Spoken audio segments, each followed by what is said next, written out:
আয়করে ছাড় কি বাড়বে? মূল্যবৃদ্ধি নিয়ন্ত্রণে কি নেওয়া হবে কোনো পদক্ষেপ? দৈনন্দিন ব্যবহৃত জিনিসপত্রের দাম কি হাতের নাগালে আসবে? আর কয়েক ঘন্টা পরই তৃতীয় মোদী সরকারের দ্বিতীয় বাজেট ঘোষণা করতে চলেছেন কেন্দ্রীয় অর্থমন্ত্রী নির্মলা সীতারামন।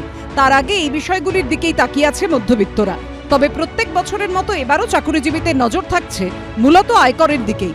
আয়করে ছাড় পেলে সাধারণ মানুষের হাতে টাকা থাকবে, ফলে বাড়বে কেনাকাটার প্রবণতাও। তাই বিভিন্ন সংস্থাও চাইছে আয়কর ঊর্ধ্বসীমা বাড়ানো হোক।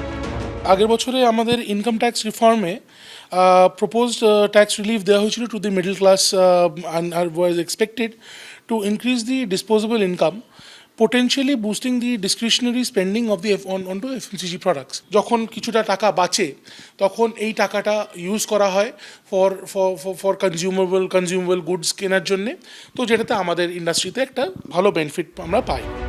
বর্তমানে পুরনো আয়কর কাঠামো অর্থাৎ ওল্ড রেজিমে বার্ষিক 2.5 লক্ষ টাকা অবধি আয় কোনো কর দিতে হয় না। বার্ষিক 2.5 থেকে 5 লক্ষ টাকা অবধি আয়ের ক্ষেত্রে 5% কর দিতে হয়। বার্ষিক 5 থেকে 10 লক্ষ টাকা আয়ের ক্ষেত্রে 20% এবং বার্ষিক 10 লক্ষ টাকার বেশি আয়ের ক্ষেত্রে 30% কর দিতে হয়। আর নতুন ব্যবস্থা অর্থাৎ নিউ রেজিমে বার্ষিক 3 লক্ষ অবধি আয়ে কোনো কর দিতে হয় না। বার্ষিক 3 লক্ষ 1 টাকা থেকে 7 লক্ষ টাকা অবধি আয়ে 5% কর দিতে হয়। বার্ষিক 7 লক্ষ 1 টাকা থেকে 10 লক্ষ টাকা আয়ে 10%, বার্ষিক 10 লক্ষ 1 টাকা থেকে 12 লক্ষ টাকা অবধি আয়ে 15%, 12 লক্ষ 1 টাকা থেকে 15 লক্ষ টাকা অবধি আয়ে 20% এবং বার্ষিক 15 লক্ষ টাকার বেশি আয়ে 30% কর দিতে হয়। এই প্রেক্ষাপটেই অনেকে মনে করছেন যারা নিয়মিত কর দেন তাদের উপর আর বোঝা না চাপিয়ে যারা ক্ষমতা থাকা সত্ত্বেও কর ফাঁকি দেওয়ার উপায় খুঁজে বের করেন সেটাও ঠেকানো উচিত কেন্দ্রীয় সরকারের।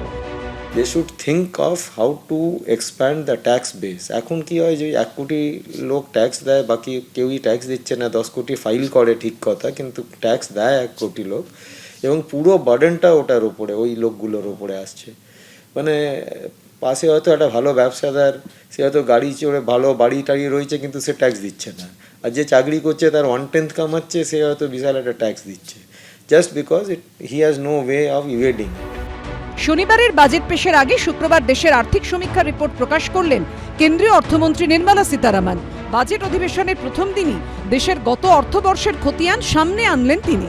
আর্থিক সমীক্ষা রিপোর্ট অনুযায়ী আসন্ন অর্থবর্ষে সেই হার আরও কমে 6.3 থেকে 6.8% মধ্যে ঘোরাফেরা করতে পারে বলে মত অর্থমন্ত্রী। বিজনেস সেক্টরের গ্রোথের জন্য সবার ইনকামটা বাড়ানোটা খুব ইম্পর্টেন্ট। আর সেইভাবেই আমার মনে হচ্ছে যে যদি কোনোভাবে আমরা এমপ্লয়মেন্ট অপরচুনিটিসটা ক্রিয়েট করা যেতে পারে, যে বিজনেস হাউসেসতে ওই জন্যই সাপোর্ট করাটা খুব ইম্পর্টেন্ট, যে সব জায়গার এমপ্লয়মেন্টটা বাড়াতে হবে।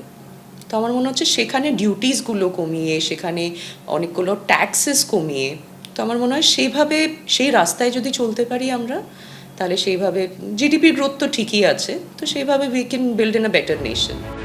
শনিবার কেন্দ্রীয় অর্থমন্ত্রী হিসেবে টানা 8 বার বাজেট পেশ করবেন নির্মলা সীতারামন, যা এক রেকর্ড। অন্যদিকে বাজেটের পরই আগামী বুধবার দিল্লি বিধানসভার ভোট। বছরের মাঝামাঝি ভোট হবে বিহারে। সেদিকে তাকিয়ে কেন্দ্রের বাজেট কি হবে জনমোহিনী? অরিত্রিক ভট্টাচার্যের রিপোর্ট, এবিপি আনন্দ।